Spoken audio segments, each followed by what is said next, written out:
ആര് സമ്മതിച്ചാലും ഇല്ലെങ്കിലും ലോകം സ്വയം ഒരു മൾട്ടിപോളാർ വേൾഡായി മാറിക്കഴിഞ്ഞു എന്നത് നമ്മുടെ മുമ്പിലത്തെ ഒരു യാഥാർത്ഥ്യമാണ്. അമേരിക്കയ്ക്ക് പോലും അവരാഗ്രഹിക്കുന്ന കാര്യങ്ങൾ ലോകത്ത് ചെയ്യാൻ കഴിയുന്നില്ല.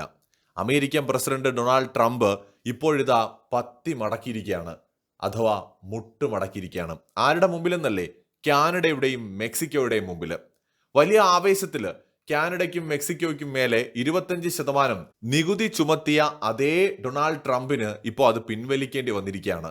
അതെ, അമേരിക്കൻ പ്രസിഡന്റ് ഡൊണാൾഡ് ട്രംപ് ഇപ്പോൾ കാനഡയുടെയും മെക്സിക്കോയുടെയും മേൽ ചുമത്തിയ നികുതി പിൻവലിച്ചിരിക്കുകയാണ്.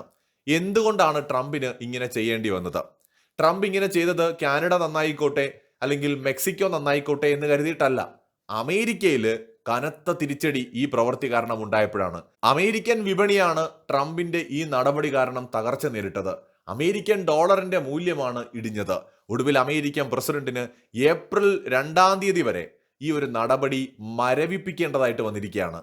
അതായത് ലോകത്തെ ഏറ്റവും ശക്തമായ രാജ്യമായ അമേരിക്കയ്ക്ക് പോലും സ്വതന്ത്രമായിട്ട് അവരാഗ്രഹിക്കുന്ന പോലെ ഒരു തീരുമാനം എടുക്കാൻ പറ്റുന്നില്ല.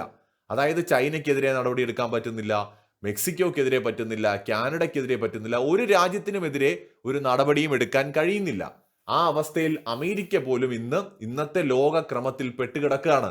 അപ്പോ ട്രംപ് പറയുന്നത് പോലെ ഇന്ത്യക്കെതിരെ താരിഫ് ചുമത്തും അല്ലെങ്കിൽ മറ്റ് രാജ്യങ്ങൾക്കെതിരെ ചുമത്തുമെന്നൊക്കെ പറയാൻ കൊള്ളാം. പക്ഷേ അമേരിക്ക മനസ്സിലാക്കേണ്ടത് ഈ രാജ്യങ്ങളുടെ കൂടി സഹായത്തോടെയാണ് അമേരിക്ക നിലനിൽക്കുന്നത്. അമേരിക്ക സമ്പന്നമായത് എങ്ങനെയാണ്? ലോക രാജ്യങ്ങളുമായിട്ടുള്ള വ്യാപാരത്തിലൂടെയും ഇടപാടിലൂടെയും ഒക്കെ തന്നെയല്ലേ? അല്ലാതെ അങ്ങ് പെട്ടെന്നൊരു സുപ്രഭാതത്തിൽ അങ്ങ് വലിയ ശക്തമായ രാജ്യമായി മാറിയതല്ലോ.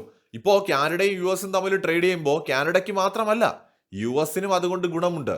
ഇന്ത്യയും യു എസും തമ്മിൽ ട്രേഡ് ചെയ്യുമ്പോൾ ഇന്ത്യക്ക് മാത്രമല്ല, യു എസിനും അതിന് ഗുണമുണ്ട്. അപ്പോ അങ്ങനെ ഏകപക്ഷീയമായിട്ട് പെട്ടെന്ന് വലിയ തീരുമാനങ്ങളൊക്കെ എടുക്കുമ്പോൾ അദ്ദേഹം മനസ്സിലാക്കാതെ പോയത് അമേരിക്കയെയും ഇത് ബാധിക്കും. അദ്ദേഹം കൂടി ഇരിക്കുന്ന കൊമ്പായിരുന്നു അദ്ദേഹം മുറിക്കാൻ പോകുന്നത് എന്നതാണ് ട്രംപ് മനസ്സിലാക്കാതെ പോയത്.